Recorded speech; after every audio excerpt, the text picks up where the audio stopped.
Hey everybody, DGooden24 here. Welcome back to the channel, and if you're new, welcome to the channel. Today is kind of a different video for me. I'm not an F1 content creator at all. I love F1, I love playing the games, but I'm not good enough or talented enough to do a career mode or gameplay or anything and bring it to anybody. No one wants to see me do that. I use lots of replays, and I'm just not very good. But I digress. I do love the games, and that's why this video is so difficult to make. I mean, I know nobody cares whether or not I'm going to play F123, and why should you? It's stupid that I would do this, but I have opinions, and I'm just gonna kind of make them known. Let's just jump right into it. I am not going to be buying F123, at least right now. I have bought every F1 game on day one or within the first week, mainly day one, since 2015. And I believe that was the game that came out on the new consoles, and all it had was a season mode. I love these games. I love Codemasters. I think they do a tremendous job. And ever since they were bought by EA, I've been skeptical. As someone who has played Madden and knows how far that franchise has fallen, and I don't buy Madden anymore. I stopped buying that last year. I'm tired of all of the development being put towards microtransactions and ultimate team modes, and the lack of attention to offline or single player modes. And that's where I'm feeling that we're heading with F1. Last year, they introduced, I believe it was called F1 Life. There were no microtransactions. It was just a place where you could buy couches or have a background and do cars and all that.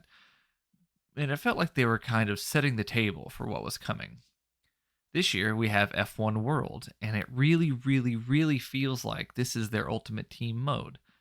Granted, I'm not 100% certain of all of these features that they've added. I've done some watching on YouTube and things, and I'm not the most educated. I know that there are no microtransactions right now. You cannot purchase anything to upgrade your car, and it's not a pay to win. But it feels like it's coming. Maybe not this year, but it feels like it's coming. It seems way too easy for them to add microtransactions, whether it be after the launch of this game, or next year, or the year after that, and make it pay to win. NBA 2K does this exact same thing. You have a My Career player, and if you want to be good and play online, you spend a buttload of money and you're good and you can compete online. If you don't, you're going to grind and you're going to grind and you're going to grind, and it's going to take lots of man hours just to become competitive. I've done that. It stinks, but mainly I'm a person that doesn't even play online in the park. I play offline, or I guess it's still online now. All these games, it doesn't matter if you're offline or not, because you have to connect to the internet just to play the career mode. I believe I read that the F121 servers have essentially been shut down.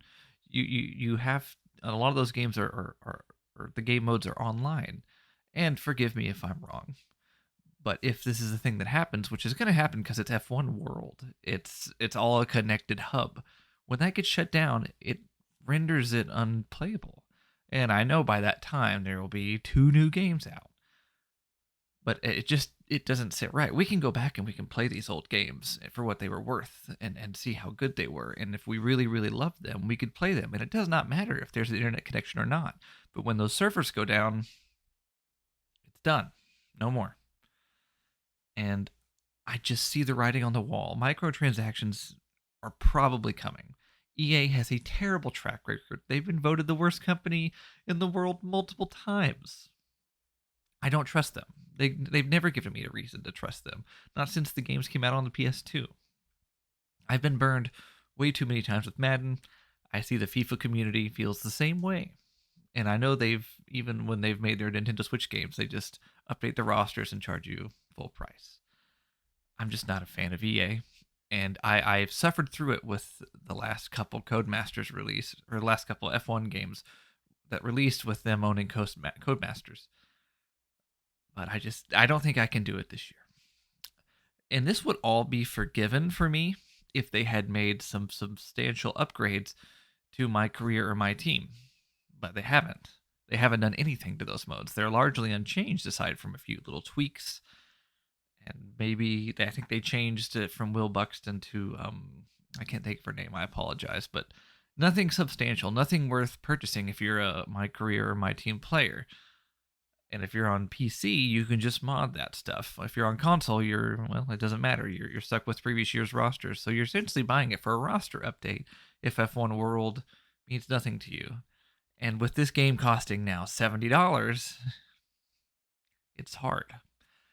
So I'm just not going to be wasting my $70 this year. Um I will probably buy the game on sale, used, probably used, so EA doesn't get any of my money, or on a site where you get cheaper Steam keys or something. I don't want to support EA, and I don't. It's not something I want to do anymore. I've done it plenty. I used to buy every Madden. I don't do that no more.